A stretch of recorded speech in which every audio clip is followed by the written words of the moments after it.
Assalamualaikum warahmatullahi wabarakatuh. Perkenalkan, nama saya Siti Fatimah. Saya salah satu peserta Latsar CPNS Kementerian Agama tahun 2021. Indonesia adalah negara kepulauan terbesar di dunia. Indonesia merupakan negara yang memiliki kekayaan sumber daya alam yang melimpah dan sangat luar biasa. Keragaman budaya, suku bangsa, ras, etnis, agama, maupun bahasa daerah asal.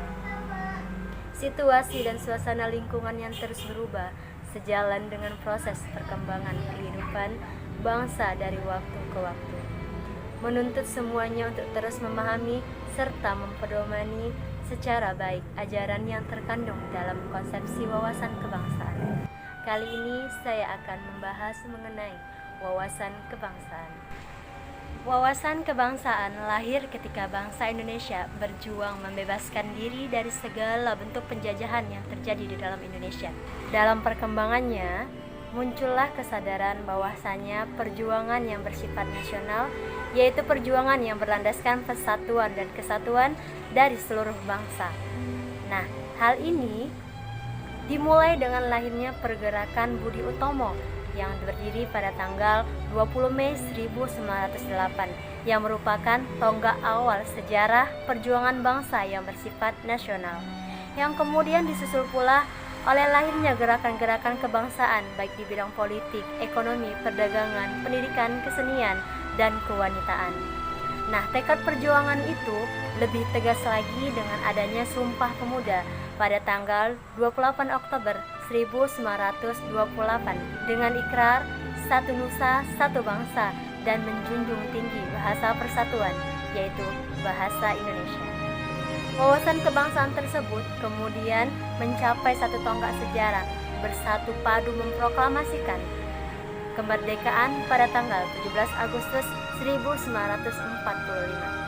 Dalam perjalanan sejarah ini telah timbul pula gagasan, sikap, dan tekad yang bersumber dari nilai-nilai budaya bangsa serta disemangati oleh cita-cita moral rakyat yang luhur. Sikap dan tekad itu adalah pengejawantahan dari satu wawasan kebangsaan.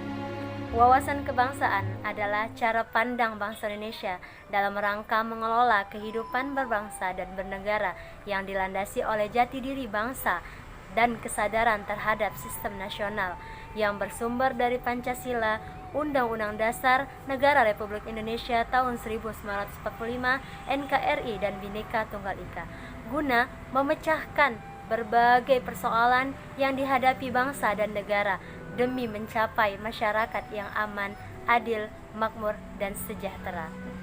Dari ulasan sejarah pergerakan kebangkitan nasional, ini merupakan nilai-nilai dasar bela negara yang telah dilakukan oleh bangsa Indonesia. Tetapi nilai-nilai dasar bela negara tersebut bukanlah nilai-nilai yang kekinian. Ancaman yang dihadapi generasi pendahulu jelas berbeda dengan ancaman yang kini harus dihadapi oleh bangsa dan negara kita, yaitu bangsa Indonesia. Lantas, usaha bela negara seperti apa yang dianggap kekinian? Karena ancaman yang akan kita hadapi di masa sekarang jelas berbeda.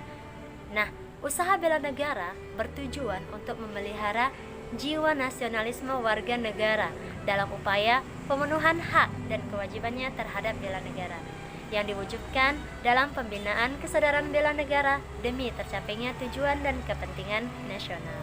Nah, pembinaan kesadaran bela negara dengan menanamkan 5 dasar bela negara yang meliputi yang pertama adalah cinta tanah air, yang kedua, kesadaran berbangsa dan bernegara, yang ketiga, setia pada Pancasila sebagai ideologi negara, yang keempat, rela berkorban untuk bangsa dan negara, dan yang kelima adalah kemampuan awal bela negara. Nah, usaha bela negara yang dapat kita lakukan pada saat ini adalah ikut melaksanakan vaksinasi yang diselenggarakan pemerintah dalam upaya pencegahan COVID-19 yang semakin meresahkan rakyat.